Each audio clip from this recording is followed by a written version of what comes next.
Ok, aquí vamos. Dice, cambio y resistencia al cambio. La palabra cambio se refiere a cualquier situación en donde se dejan determinadas estructuras, procedimientos, comportamientos, etc., para adquirir otras que permitan la adaptación al contexto en el cual se encuentra el sistema u organización y así lograr una estabilidad que facilite la eficacia y efectividad en la ejecución de acciones. En el proceso que involucra el cambio en los ecosistemas existen básicamente tres etapas esenciales y secuenciales. A. Descongelamiento. Existe una sensación de desequilibrio, ansiedad e insatisfacción ante el entorno actual. Se toma conciencia de la situación y se duda sobre el modo de actuar. Hay una inquietud por satisfacer nuevas necesidades y lograr la situación deseada. Se identifican las estructuras sujetas al cambio que pretenden llegar a un equilibrio.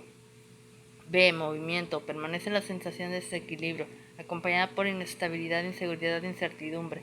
La necesidad ahora se encamina hacia generar información, buscar alternativas, abandonar viejas estructuras y adoptar nuevos esquemas para lograr la adaptación. C. Recongelamiento. Se visualiza claridad en la situación, existe un equilibrio y una mayor adaptabilidad al entorno. Se busca integrar nuevos esquemas y establecer un contacto con la opción elegida y considerar el efecto del cambio en el resto de los subsistemas.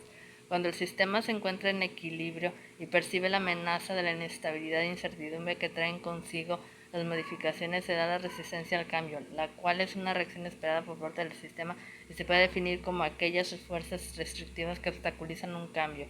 La resistencia al cambio es un fenómeno psicosocial que nos muestra básicamente tres aspectos.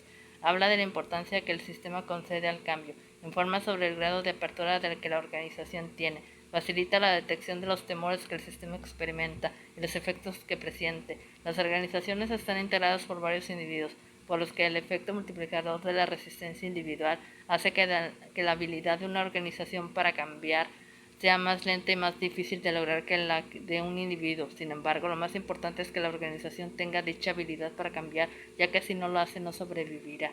Cuando el cambio llega voluntariamente es más fácil de asimilar, ya que generalmente existe una actitud positiva hacia ese cambio y se sabe que lo que este involucra y en qué punto la situación va a ser diferente. Cuando el cambio está impuesto por la organización, la reacción con frecuencia es negativa o es más difícil de asimilar, ya que existen dudas sobre cómo afectará el cambio en la rutina diaria o en el futuro. Muchos trabajadores se sienten amenazados por el cambio. La organización debe de eliminar esa amenaza, de lo contrario la organización se verá afectada. Existen dos principales razones por las que existe la resistencia al cambio. A. La conformidad con las normas. Las normas sirven para regular y controlar la conducta de los individuos de un grupo, por lo que en el momento en que es necesario efectuar un cambio que se contrapone o altera las normas del grupo, lo más probable es que encuentre resistencia dada la amenaza de la estabilidad. B. Cultura en la organización. La cultura de un grupo y organización es lo que da unidad e identidad a la vida de estos. Por lo tanto, cuando se intenta modificar algún aspecto de la empresa, se alteran algunos elementos de su cultura. Aquí es donde surge la resistencia al cambio. Mientras más grande sea la diferencia entre los nuevos valores y actitudes con los anteriores, mayor será la resistencia. La administración de la resistencia al cambio incluye la eliminación del miedo a lo desconocido, que es el principal factor que ocasiona la resistencia. El cambio debe ser preparado de tal forma que provoque el menor número posible de problemas y temores. Antes de comunicar un cambio dentro de la organización se debe analizar cuidadosamente los factores en los que puede afectar al personal interno, tanto en el presente como en el futuro. Es aquí donde entra el concepto de cultura organizacional. Para entender esto se plantea el esquema de las 4 dimensiones de las culturas organizacionales exitosas que se indica a continuación. Visión. Es la meta que define lo que se hace y lo que no se hace en la organización y dicta hacia dónde va la empresa. Es importante que todos los integrantes de una empresa conozcan la visión de la misma.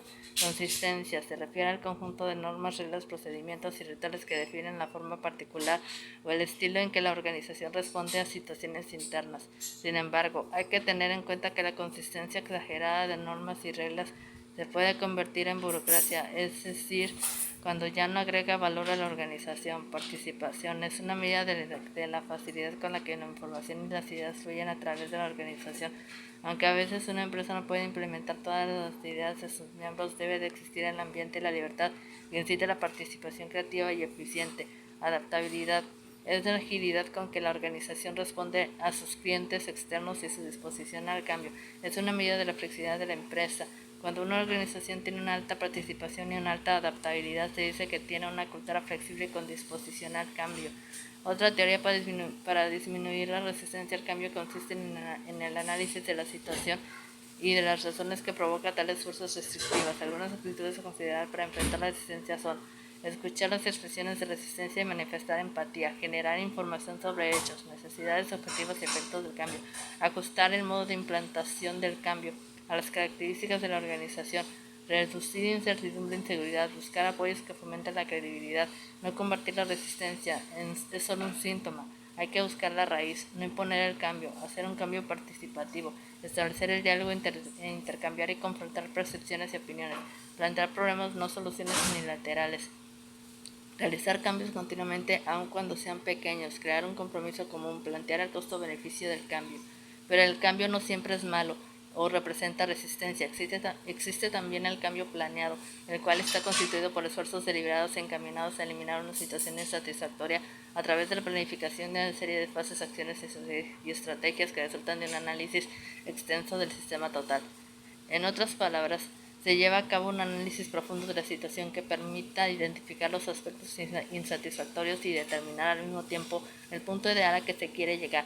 De este modo resulta más fácil determinar las acciones intermedias entre el estado actual y el estado final y deseado, de tal forma que este último sea más factible de alcanzar.